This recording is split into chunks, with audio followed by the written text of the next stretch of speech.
Welcome to the Heal Your Hunger Show, where we get to the heart of why you overeat and how to stop. If you struggle with food and weight like I did, welcome home. Welcome everybody to the Heal Your Hunger Show. So happy to have you here. It is a great day to be alive, and I have an amazing show for you today. I want to say welcome if you're here for the first time. This is where we talk about the real issues underlying emotional eating, why we're driven to the refrigerator time and time again, even though we know better. So welcome. I'm glad you're here, and I hope you hear something that really inspires you to keep coming to learn how you can heal your relationship with food. Also, join us in the Facebook group. If you go to Facebook and type in the secret sauce to end emotional eating, you'll request to join, and then you'll be a part of an amazing group of people who are on the healing path.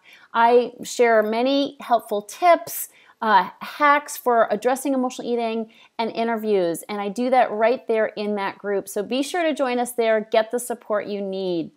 And lastly, have you heard about my TEDx talk? It's finally out. You go to YouTube, type in Tricia Nelson TEDx or Tricia Nelson TEDx Emotional Eating, and you will find my TEDx talk. And I'm super proud of it. The title of the talk is Emotional Eating: What if Weight Loss Isn't About the Food? So thank you in advance for any likes, shares, and comments. I would so appreciate that, and it will help others find this very healing message. Okay, so this episode is part of a podcast series called Snapshots of Freedom from Emotional Eating. This is an 8-episode series that will give you a short but intimate peek into the minds and hearts of courageous people that have stepped off the diet track and are now on a journey to heal the underlying causes of their emotional eating. I'm hoping that you'll be inspired by this informal talk with one of my many awesome Heal Your Hunger clients. And stick around till the end, because in each episode, I share Tricia's take, providing a summary as well as valuable tips that you can use to heal your own relationship with food. Enjoy the show. Welcome, Pat. So glad to have you here. Thanks for joining me and sharing some of your experience. No, it's good to be here. Yeah, you're amazing. And I've watched you and your journey, and just, it's been a pleasure to see you blossom and step into a whole nother an up-leveled version of you, still the same, but even more obviously vibrant and self-caring. So do you mind sharing with people about your journey, around weight loss? No, not at all. I cannot remember a time from, I was trying to really think back of when it all started. And it was when I was about 13. I remember I was in 8th grade, and my mom, who I dearly, dearly love, was a very loving, caring person, brought me a calorie chart. I remember, and I didn't even know at that time what a calorie chart was.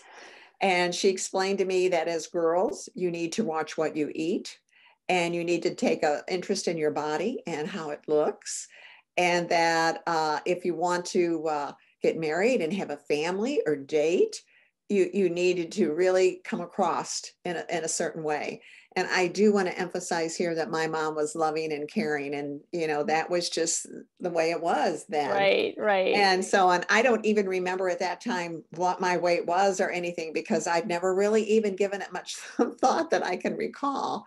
But I have to tell you, that day really, really, really changed my life. Wow. Because from that time on, I constantly counted calories, looked at my hips, how they looked. And I remember at the time she had a magazine. It was either Women's Day or Family Circle, one of those you pick up at the grocery store that were really very cheap back then. And there was I don't even remember what it was an ad for, but it was a party. And there was one girl at one of the tables that was really very large and heavy. And she said, "Look at that girl at that table." She said, "She's not happy. And look at all the other people that are up doing things." And to this day, I can remember that woman had a blue dress on. Oh my God. That's how much of an impression it made on me after all this time. So that's where the seeds of body image and eating and calories first started with me. And, and looking back on it now, it's kind of like I put a backpack on, on my back. And so it was something that was always there, and like a burden you were carrying. Absolutely. And it was a standard, that it was like something that you had to achieve that you never could. Right.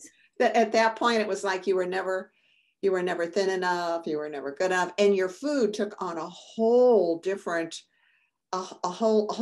meaning. It was like good, bad, reward, punishment. So right. Although I know she didn't mean it, it was, oh my goodness. It was an interesting road. Yes. Wow. So sad, so sad and so typical, and, and I can't probably say that it's a whole lot different now. I mean, we're a little more conscious, that you try not to give your daughters this message, but they're going to get it anyway through our culture. Yeah. So, so then, were you overweight? Did you have weight issues throughout your life? On and off my whole life, I did, but I was not what you call the quote, fat girl. I was not, and but I always thought I was. Right. But I look back on a lot of those pictures, and I was, I wasn't. Now, there were times when I was overweight, especially after the birth of my kids. And at one time, I remember I was 50 pounds overweight, and I joined, I had been a member on and off of Weight Watchers. I had joined Overeaters Anonymous, and I never had trouble taking the weight off, but I could never keep it off. But to say I was, quote, always heavy, that really was not the case. But was food always an issue? Absolutely. Never was there a time when it wasn't on my mind. And I was trying to, I never thought I always thought I had to weigh less, always. I was never, ever happy with where I was with my weight, ever. Wow. And so what would you say, like, why is it that when you did those programs, like, why would you, did you fall off, or what happened? Well, I have, I've had a career. I've raised a family. I have a really good, healthy marriage, and, but I never, ever was happy with myself. I never felt I measured up. There was always guilt and shame with body image and food. And there was always this battle with food. And I used to pray about it. Dear God, please help me, lose this weight, or give me some sense of peace. And I can remember before I found your program being so discouraged, because I thought, I'm not stupid. I know I'm not stupid. I know I'm not dumb, but this is just insane. And the battle, the self-esteem, and it was just horrible. And actually, right before I found your program, it was kind of like almost like a faith crisis with me, because it was something I had always prayed about, being at peace with food and body image. And I thought, well, there was either one or two things. It challenged my faith, or that I was just so unworthy that I, why couldn't I achieve this, Wow. Yeah. And I was very, very open with my husband through the years. He knew all along about my struggles. I'm very blessed to have a really good relationship with my husband, and he knows, and he would always say to me, you're making too much of this, and oh my goodness, we're going to go somewhere and you're all upset about how you look. And, he knew I could be open with him about it. And he knew the battles that I struggled with that, constantly. So, yeah. And it's painful to watch somebody. I feel so bad for the spouses, because we go through this struggle, and it's such a struggle, and it's so all consuming, and spouses, as much as they love us, they can't help. No. And everything was about the food. And what was that number on the scale? Your worth was attached to that. And in my mind, I knew that was insane. Right. But it didn't make any sense at all. It just didn't make any sense. And so sometimes I think, well, am I mental? What is this problem with me? Right. I do get up in the morning and dress myself, right. But, what is this? Because there was such a turmoil there, and, the crazy eating and the craving the chocolate. And, it was, I could always keep my weight under control, but the eating was crazy, just absolutely crazy. So, Yeah. and, in your heart that that's not right. Yeah. And I really felt deep down that I deserved better. Yeah.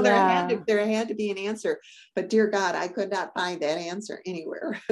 Wow. Yeah. Thanks so much for sharing such detail about that. I know people can probably relate to that. And I know that was my story too. It's the all-consuming obsession. Mm-hmm. Yeah. So can you share, I want to jump to now and what your relationship with food is like now. Oh, well, my relationship with food is, through your program, it's just totally different. And you know what? I really enjoy my food today too. Mm. I don't worry about it. I have, through your program, I eat my three meals a day, and I don't eat sugar, but I don't miss it either. I can honestly say I don't miss it, and it's something I do every day, but it's not a big deal. It's just part of my life now. It's a way that I take care of myself, and it's nothing to fear. You know what I mean? Because, and it doesn't matter. It doesn't, I don't miss, I'm fine with saying, I just don't eat that. It's just not an issue anymore. You don't feel deprived. No, because my life is so much fuller, it's, we find our way, our peace in this life, not through food. Yeah. It's not a litmus test, Right. for your life. It's not the litmus test. It's Yeah. about how you live your life and how you enjoy those relationships. And it's so rich and so full.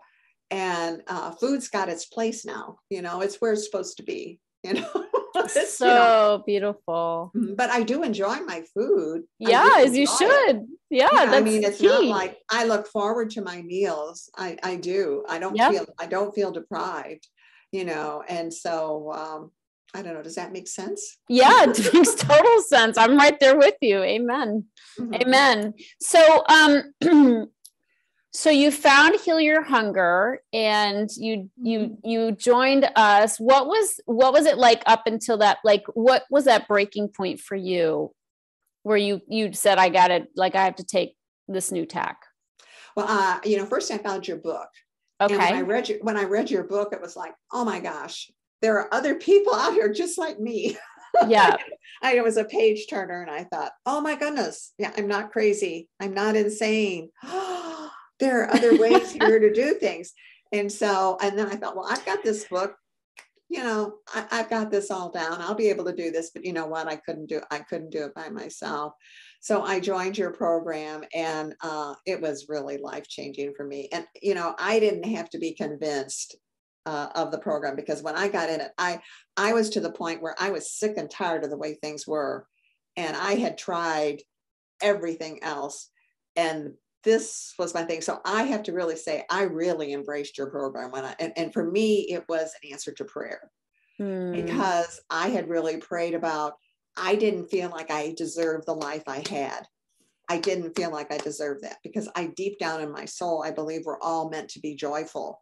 And I don't care if you're 90 or you're 15 or you're 16, it doesn't matter where you are. Life is precious. And I really felt I deserved a different kind of life. I just didn't know how to find it. Yeah. So when I got involved with your program and those modules, oh my God, it was like, so I really, it was not a hard sell for me once I got in it. And the things I tried, they worked. They really did. They worked. And so, but I was to the point where I had, they say you hit bottom. So I was really, and I had a husband that was really incredibly supportive all along. He was very happy for me, because he could see how much happier I was and how much more at peace I was, and so, and, I shared with him, I shared the things I learned with the program, because he was always very loving and caring. I mean, we've been married a long time. And so he was just as happy for me and just as encouraging. So, but it was, but it was everything that you said to try in there really worked for me. And I did not find it personally, I did not find it hard because I had tried everything else. Yeah, I love I'd been that. there, I'd done there, and I knew the other stuff didn't. And as far as, the cost or anything, that really did never enter into the picture, because for me, it was an investment in my life, Right. And so I didn't think I could my husband said to me, you can't put a price on that. The quality of your life, you can't put a price on that, So beautiful. And for those who are listening and don't see the video, do you mind sharing your age? My age? Oh, really? Oh, I guess or roughly. No, that's okay. The decade you're in. No, that's okay. I just had my birthday, and I'm 78, and today is our 55th wedding anniversary. Wow! Congratulations. But I don't usually share that. I don't know if I'll let you put that out there. Okay, no worries. That's all right. But people tend to judge you by your age, which I think is, your age is just a number. It's not, you know what I mean? And so I do. Yeah, and so I'm not ashamed of how old I am, but I don't want to be judged for, But Pat, to me, it's so beautiful that you in your mid 70s said, I want a better life, because and the reason why I kind of put you on the spot like that is because people use age as an excuse to not to not change their lives. They're like, I know, people say I'm too old. Old. What's the point? Can't teach a new, old dog new tricks, and you just defy that. And you're like, nope, I'm too old not to figure this out, right. and you don't look your age, and you don't act your age. And it's incredible, what you've done to change your life and to create a whole new chapter of your life. Yeah. But, life is a gift, it really is a gift. And why would you want to waste it? My gosh, my only big thing is I didn't find this earlier, Yes. But when I was young, you probably weren't even born. I mean, I probably wasn't around then. So, but it's just I can't imagine not embracing this. I can't imagine age ever being a reason not to do this. And I can't imagine money not really being a reason either, because this is about your life. This is about, far reaching, what you are as a person, and, and so. That's beautiful. So what ways are you can you describe this? I mean, we talked about how you're different with food, but how are you different? You talked about how other programs you didn't give you a sense of self-worth and self-esteem. So you still had the emptiness that you were covering up with food. So how did that change? Well, your program has those self-care practices. And I've been very blessed. I've always felt that I had a good relationship with my higher power or God or whatever. So I've been very, very blessed that way. But I never did a meditation. And that was huge for me. Now the prayer and all the other things I did, but all the different steps of your program are helping you begin to live from the inside out. Yeah. So you have a roadmap, and as you work through the modules and you work through the different steps, like I told you, I thought I had a backpack that I carried around. Yeah. So little by little, I threw things out of that backpack, and different, you talk about consciousness, which really to me is awareness. Yeah. And so as you begin to get rid of the food, you begin to start feeling a lot. Right. And when you write about it and you pray about it, a different awareness comes in, and you begin to, it's it's kind of like a metamorphosis. It's like a plant, and you begin to blossom, and you begin to get a different lens. And so you look at things in a different way, and all of that plays together to make you who you were meant to be. Mm-hmm. Now, that doesn't mean that I don't have problems and I don't have issues, but I go about them in a different way. Yeah. And I have a sense of who I am. And I realize that as I become more of who I'm supposed to be, that's better for everybody else. It's better for my husband. It's better for my kids. It's better for my friends, because it gives them the opportunity to be who they're supposed to be. I When I'm love not so that. hung up on all this other stuff and controlling and wanting to know outcomes. And so all the different steps, all the different parts of the program are helping you get back to who you were meant to be. And with that, you begin to realize, I don't have to be perfect. I'm not supposed to be perfect. Right. I take each day and I embrace it. And I go forth with what that day brings me, Yeah. and I have, I have guidelines and I have boundaries, and my boundaries are gifts to the people in my family, because as I become freer, they're freer with me, I and if love I that. say, I can't do this, and they're comfortable to say, well, you know what, if I ask them something, this doesn't work for me either, and so it creates an environment of mutual respect and an opportunity for everybody to grow, and everybody then feels like they have a place and they know where you're coming from. And I just had my birthday, and most of my kids are out of town. But my kids that were in town brought a fantastic, healthy dinner over. Nobody would even think about bringing me a birthday cake, because they know I don't eat that stuff. Right. And, my friends, too, that I in the beginning, there was the question about, and I just say, no, thank you, I don't eat it. Nobody even asks me that anymore. They know, you're not going to, and it's not a big deal. Yeah. And so the things that I used to, oh my gosh, I couldn't say Susie baked a cake, I can't tell her no. They know that I don't care about them because they baked that cake. They know I like them. And you know what? And then that gives them permission to tell me maybe something that I want to do that, I don't want to do it either. So it sets an environment of healthy relationships. I love that. When you're more of who you are, it gives them freedom to be who they are. Exactly. And, and that doesn't mean you're always going to agree with them or they're always going to agree with you, but, that's okay too. That's all right. Right. It's not, it's no big deal. Yeah. I love that. And I just want to share for people listening that, you can tell how beautiful and amazing Pat is. And I just want to share, and to you, Pat, as well, just how grateful I am that you are now a coach in the Heal Your Hunger program, and you are sharing your light and love with so many people in the program. And I thank you for that. I feel so lucky. And I think people listening can tell why, that you've come so far. And it's so important, that these ladies get to hear, your experience and learn from you. And I feel so blessed. Oh, well, thank you. But, I think everybody needs to know they're worth it. Yeah. They need to know they're worth it. That's what it's really all about, is beginning to realize that you're worth that kind of life, and that you can have that kind of life, and that, life isn't for sissies. We all have things that happen to us, but you have a way to deal with it, Yeah, I love that. Well, thank you so much for sharing all that. It's really beautiful.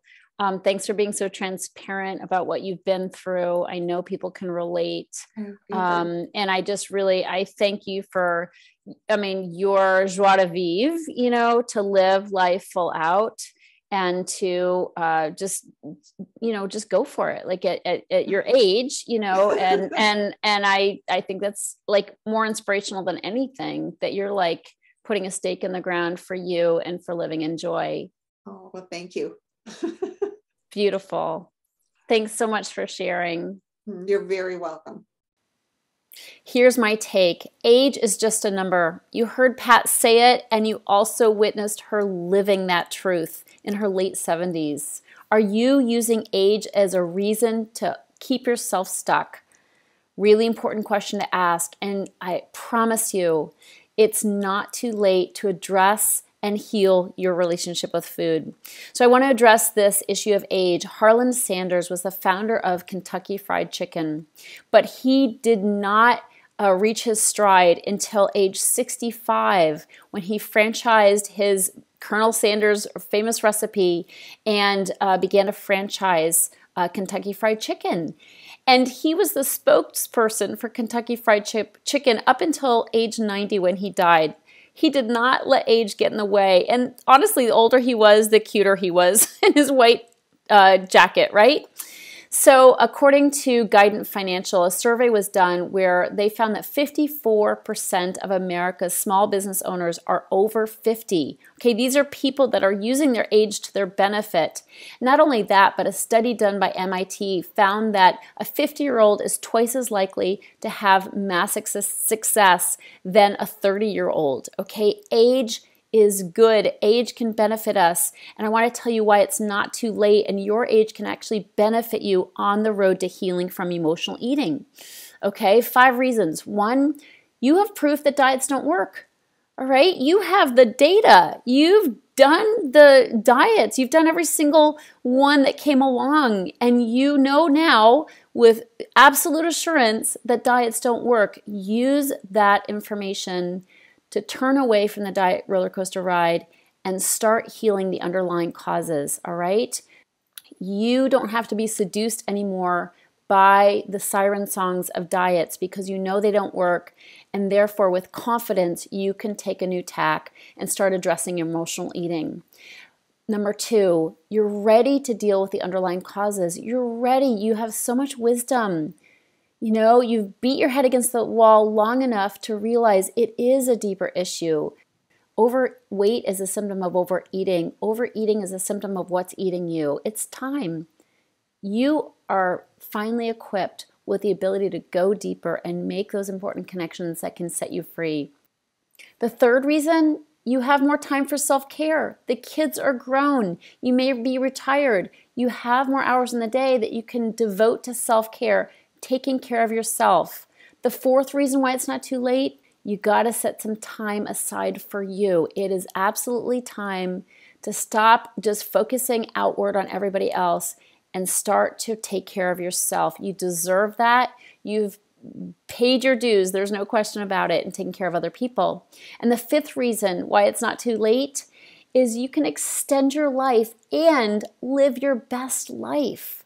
There's a whole nother chapter available to you of really good living. And by good living, I mean healthy living and feeling good about your body and treating your body with respect and enjoying the fruits of all your labors. I want to quote George Eliot, who was a famous author, amazing author in the 1800s. And it was a woman. Her name was Mary Ann Evans, in fact, but George Eliot was her pen name, but she said, it's never too late to be what you might have been.